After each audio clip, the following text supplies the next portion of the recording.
guys, welcome back to my channel Science with Darpan. Today we are going to start with the last part of the chapter sound, that is human ear. Human ear,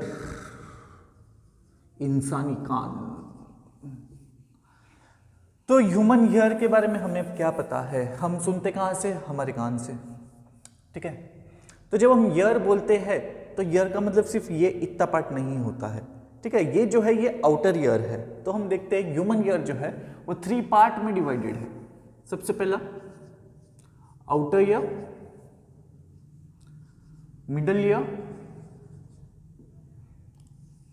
और एक है inner ear, ठीक है। 3 part में divided है, outer, middle और inner ear, ऐसे 3 part में डिवाइडेड है। आउटर ईयर, बाहर का जो कान है हम देख सकते हैं सबका शेप थोड़ा बहुत अलग होता है।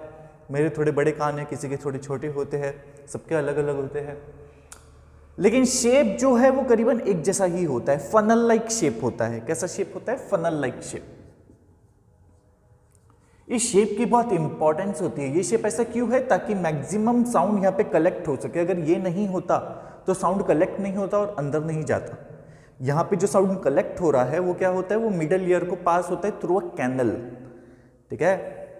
तो फनल लाइक स्ट्रक्चर जो है हमारा, ये यहाँ से साउंड कलेक्ट होगा, इंटरनल थोड़ा जाएगा कैनल जैसे के थ्रू, ठीक है।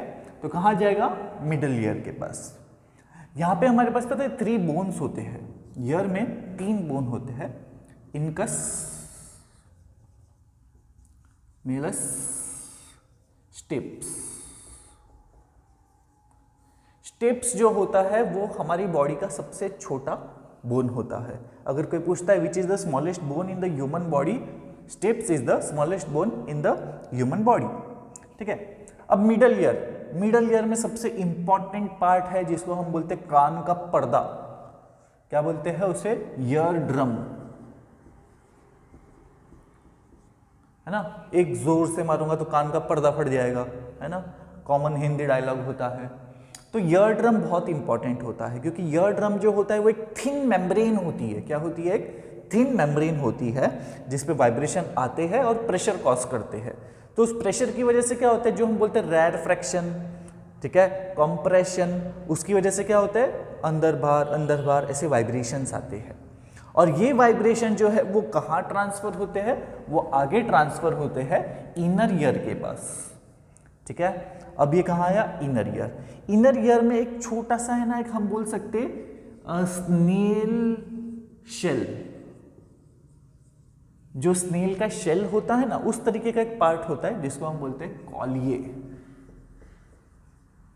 ये क्या करता है? ये जो वाइब्रेशंस आ रहे हैं ना, इसको ये इलेक्ट्रिकल इंपल्सेस में कन्वर्ट कर देता है और फिर ये हमारे ब्रेन को भेज देता है, ठीक है। क्या कर रहा है? जो वाइब्रेशंस आ रहे हैं उसको किस में कन्वर्ट कर रहा है? ये इलेक्ट्रिकल इंपल्सेस में। और किसको सेंड कर रहा है? ब्रेन को, ठीक है। और ब्रेन के पास कैसे जाएगा? तो एक नर्व होती है जिसको कहते हैं हम ऑडिटरी नर्व। कौन सी नर्व है?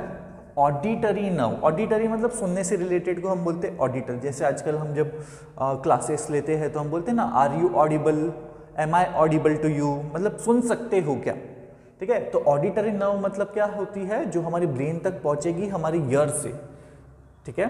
इससे हम सुन पाते हैं और फिर ब्रेन हम उसे समझ पाते हैं कि क्या बात हो रही है, ठीक है। तो human ear again divided into 3 parts: outer, middle and inner.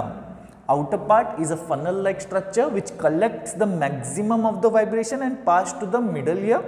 एक कैनल लाइक स्ट्रक्चर है बीच में, उसके through it reaches the eardrum. The rarefaction and the compression in the wave, it causes vibration of the eardrum, the thin membrane.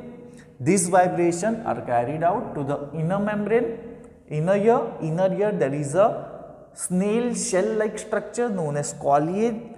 It converts the vibration into electrical impulses and then these impulses are sent via auditory nerve to the brain, and then brain understands what is the conversation or what is the sound all about.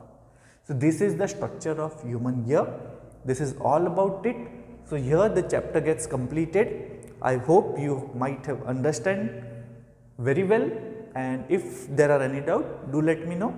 Okay, thanks for watching. Have a good day.